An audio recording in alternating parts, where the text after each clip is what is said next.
ये रिश्ता क्या कहलाता है का लेटेस्ट अपडेट यह है कि यहाँ पे मायरा बहुत ज़्यादा रो रही होती है क्योंकि यहाँ इसको लगता है कि अवीरा ने फिर से धोखा दिया और इसको बढ़ावा देती है। मेहर बोलती है कि शायद अवीरा को पता हो कि मायरा उसी स्कूल में इसीलिए मुक्ति का एडमिशन करवाई, इस मायरा के थ्रू मुक्ति को आगे बढ़ाना चाहती हो। इधर अवीरा मुक्ति को लेकर बाहर निकल जाती है और गाड़ी का करती हुए वेट। वहीं पे मुक्ति का हालत खराब हो रहा होता है। मुक्ति रोते हुए बोलती है कि मुझे बचपन की कुछ यादें याद आ रही है, ऐसा लगता है कि मैं सारे फैमिली मेंबर्स को जानती हूँ। जैसे तैसे अवीरा मुक्ति को घर लेकर जाती है और जैसे वो घर लेकर जाती है मुक्ति को सारा बचपन का सारे बातें याद आ जाता है। जैसे ही उसको याद आता है वो मम्मा का के बहुत तेज से चिल्लाती है और अवीरा का हाथ पकड़ ले और जैसे ही बोलती है बेटा तुम तो ठीक हो। यहाँ पे मुक्ति बताती है कि आप तो मेरी मम्मा नहीं, आप तो मायरा की मम्मा हो।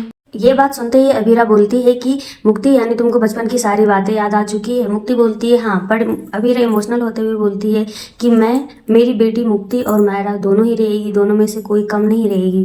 मुक्ति यहाँ रोते हुए बोलती है कि मेरी बचपन की तो यादें चली गई थी, बट आपने सारे रिश्ते क्यों तोड़ लिए? एक स्ट्रेंजर के लिए कौन ऐसा करता? और बहुत ज्यादा रो रही होती है। बोलती है आपने ऐसा क्यों किया माँ? आप अपनी खुशियों को तोड़ दी, सारे रिश्ते को तोड़ दी सिर्फ मेरे लिए।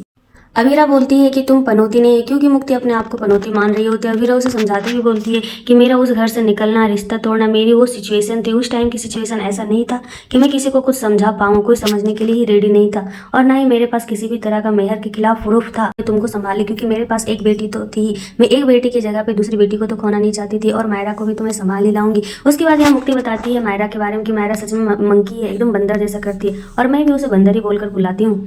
तो विद्या को अपना गुनाह देखा नहीं जाता है। यहाँ पे करती है दादी सा का पर्दाफाश। बोलती है बीमारी के नाटक में आप आइसक्रीम खा रहे थे मासा, आप अवीरा को रोकने के लिए इतना बड़ा नाटक क्यों? सारे फैमिली मेंबर ये बात सुनकर हो जाते हैं हैरान और सब कोई दादी सा को बोलते हैं कि मासा हम आपके लिए कितना परेशान थे। काजल दिन रात मंदिर में दिए जलाती थी, मैं आप ऑफिस से घर जल्दी आ जाते थे ताकि आपके साथ टाइम बिता सको, आपने आज ऐसा क्यों किया? दादी सा के पास कोई जवाब नहीं होता है। तो वहीं मायरा पहुंच जा चुकी होती है हॉस्टल। वहां पे देखती है वो मुक्ति को और मुक्ति को देखकर वो याद करती है अपनी फ्रेंडशिप को। इधर अवीरा भी आई हुई रहती है अरमान के पास और अरमान को बताने और समझाने का कोशिश करती है कि मैं मेहर का असली चेहरा लाने वाली थी। तो अरमान बोलता फिर तुम्हारी सच्चाई कैसे सामने आ गई? यहाँ मुक्ति मायरा को रोकने की कोशिश करती है और बताती है कि मेरी तो 8 साल पहले याददाश्त चली गई थी, बट क्या तुम्हारी याददाश्त इतनी कमजोर है कि तुम इंसान को भी नहीं पहचान पा सकती? मायरा गुस्से में बोलती है मुझे मैन्युपुलेट करना बंद करो। वहीं पे मुक्ति बोलती है कि मुझे स्कूल में मल्टीप्लिकेशन पढ़ाया जाता है ना कि मैन्युपुलेट। मैं तुम्हें मैन्युपुलेट क्यों करूंगी? मेहर मैन्युपुलेट कर रही है और तुम्हें उन लोगों से खतरा है, वही मेरे माँ बापा को मारी है और तुम्हें और तो अंकल को भी उससे खतरा है, इसलिए तुम उससे दूर रहो। यहाँ पे मायरा मुक्ति की बात सुनना नहीं चाहती। वो गुस्से में आती है, देती है मायरा को धक्का और बोलती है